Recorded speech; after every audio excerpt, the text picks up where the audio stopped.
So this title, the AI investments need stronger testing.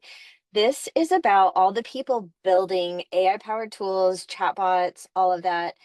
And the AI is having different results than the people programming it maybe intended for it to have.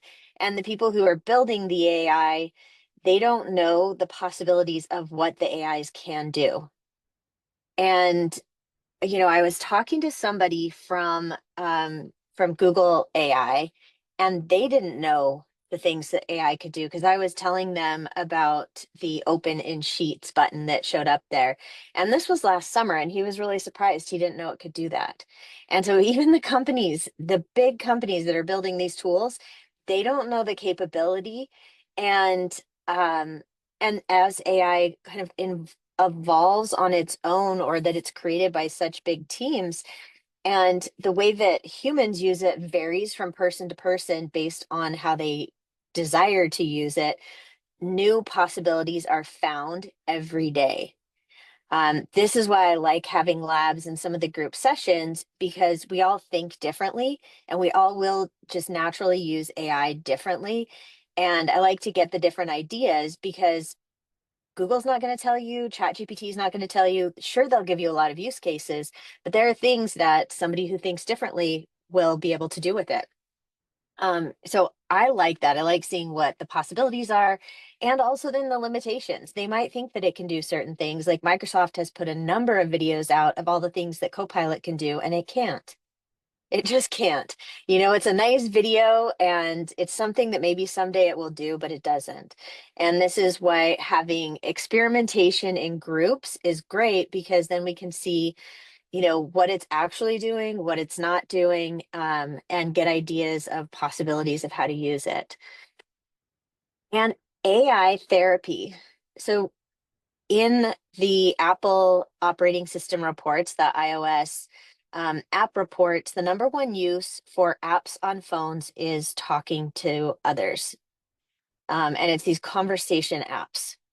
And so AI, since it started, being very popular at the beginning of 2023, end of 22, the conversations that people are having, and I think it is a lot of younger people, but even people that are my age and older are having conversations with AI. And this article addresses the idea of therapy with a bot. I know I have a lot of friends who have used it in that mental health capacity. And a lot of people speak to it from a brainstorming capacity or as a friend. Like, I'm dating this person, here's a situation, here's the text messages, what's going on here. And I hear a lot of different reports from friends, but the idea that AI is a mental health assistant is, I would say, almost mainstream, because AI can be trained on any type of therapy. And so it's not that empathetic human sitting in front of you, but it knows the structures and it can be programmed to interact with you empathetically. And for some AIs, that's a big directive, is that's one of their instructions, is to act empathetically. Um, and therapists are, most towns, cities, even the online therapy, they're more expensive than most people can afford. A lot of insurances don't cover therapy. And so it's a great supplement for people who want that mental health person, assistant, therapist that they can't afford to go, or even some people are too afraid to go. And then there's that AI support right there. And we've also, I'm sure, heard the stories about when it wasn't very good, and suggested things that were, not healthy for the person that it was dealing with. So we also want to take that with a grain of salt.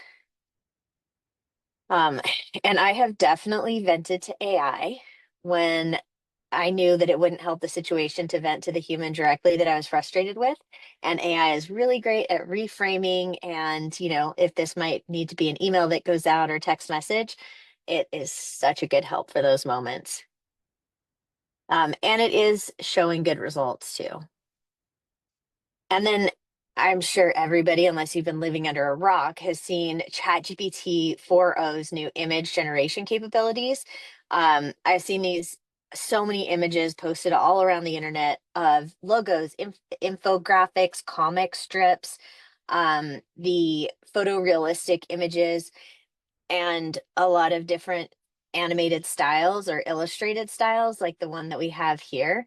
Um, but 4.0 just got this huge upgrade to put text on the images in a way that very few other tools have been able to. Ideogram has been the one that we've gone to for text over images, and if anybody's tried text over images, there's no way it would have done an infographic before. It just gets too confused. But the current version does a great job with images. I mean, compared to before, you're not going to get as good as Midjourney, but when it comes to text and image creation, even ads, things like that, it does a really good job. And The then there quality, was, can yeah, I ask on that? How like so are you making these chats in Dolly or are you doing them in regular ChatGPT? Because when I'm in Dolly, it's like I can't pick which version I'm using. And I it's tried in this morning and it was so bad. So I think I was using the wrong one. it's just regular ChatGPT 4.0. Okay. Okay. I will try Yeah, that. Thank you. regular 4.0. We tried some infographics and different things. And we'll probably publish some more of this. I think there's another one down here. Like this little graphic was done by ChatGPT, the why AI training is a must. Um, yeah, and that was, I don't know, that was one iteration, one request, right, Markar? Did you refine it at all?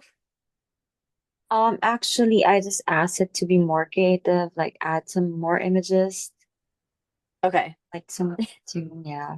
So it was two requests? Yeah. Yeah. So Because two, the first one is just a plain one, yeah, just a plain full of text, and then I asked it to be more creative, add some characters or get make it more cartoony. yeah. And so there were two requests because I did see the first one that came through, and that was for an infographic, but it just gave a chart. And then Markar asked it to be more cartoony, and we get this version of it. So even with very, very little prompting, very little instructions, it did this. And, it's not perfect. The colors are kind of funny. And it's a huge step forward when you have been following what text and image capability of AI is. Like, this is huge. And this is the summary from this article, and then this article summary was turned into the infographic. Um, there is a research. Oh, the link isn't in here to it, but there's an article about AI training and the impact of AI on teams. And one of the numbers here, AI sped things up by 12 to 16% on average, and that's giving higher quality work in less time. Team members who use AI felt happier than their colleagues that did not use AI. And they were able to produce more. So they're producing more, feeling happier, and their work is higher quality. And those are people who have gone through AI training and use AI versus those who don't. So we found it interesting since, that's what we do. We do AI training, but it really does impact the whole team and people's experience at work.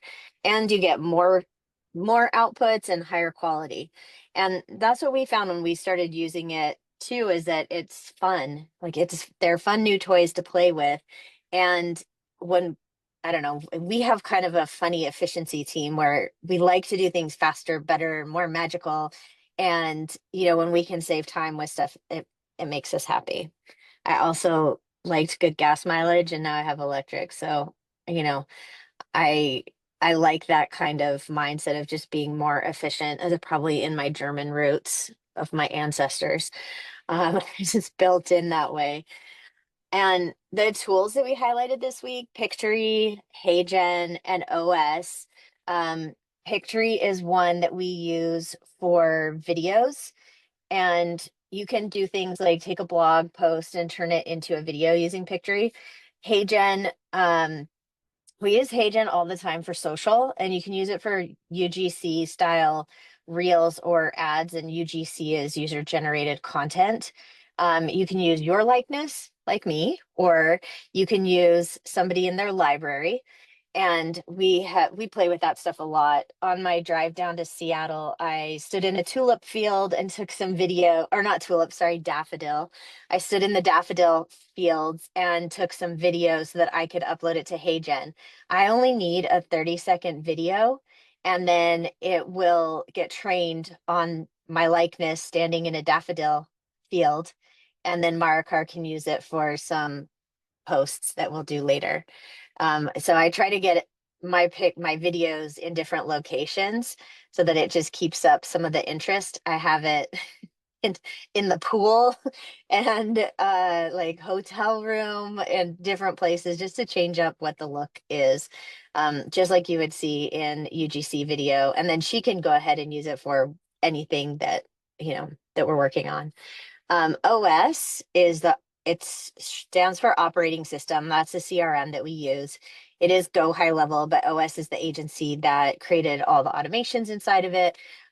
We love it because we can tie together so much AI and automation that really makes operations much more smooth and simple.